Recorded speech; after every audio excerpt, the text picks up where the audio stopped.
ఏ ism లేదు, ఉన్నదంతా టూరిజమే అంటూ ఉమ్మడి రాష్ట్రంలో నాడు చంద్రబాబు అనేవారంటూ తెలంగాణ అసెంబ్లీలో సిపిఐ ఎమ్మెల్యే కోనంనేని సాంబశివరావు వ్యాఖ్యలపై ముఖ్యమంత్రి చంద్రబాబు స్పందించారు. కలెక్టర్ల సదస్సులో ఈ అంశాన్ని ప్రస్తావించారు. ఏ ఇజం లేదు అని నేను నాడు అంటే కమ్యూనిస్టులు తనపై విరుచుకుపడ్డారని గుర్తు చేశారు. తన ఆలోచనలను అర్థం చేసుకోవడానికి 30 ఏళ్లు పట్టిందని నవ్వుతూ వ్యాఖ్యానించారు. ఇప్పుడు అంత సమయం లేదని, త్వరగా ప్రాజెక్టులు తెచ్చి ప్రజల జీవితాల్లో మార్పులు తేవాలని సీఎం సూచించారు. పర్యాటక రంగానికి సంబంధించి నిజంగా తెలంగాణ దీన్ని ఒక టూరిజం హబ్గా చేయొచ్చు. అప్పుడు చంద్రబాబు గారు ఇక ఏ ఇజం లేదు టూరిజమే అనేవాడు. అప్పట్లో అందరూ మాకు కోపం వచ్చేది, ఏ ఇజం లేదు అంటున్నాడని.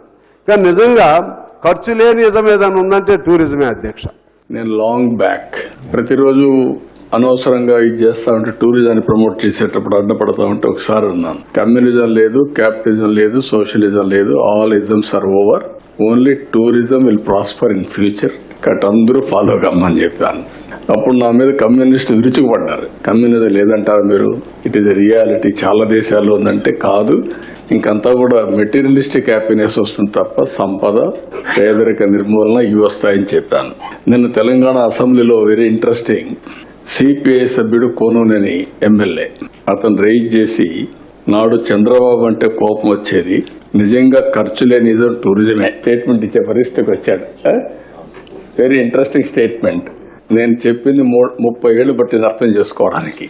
మీకు కూడా 30 ఏళ్లు పడితే చాలా సమస్య వస్తుంది కాబట్టి ఇప్పుడు అర్థం చేసుకోండి మీరంతే.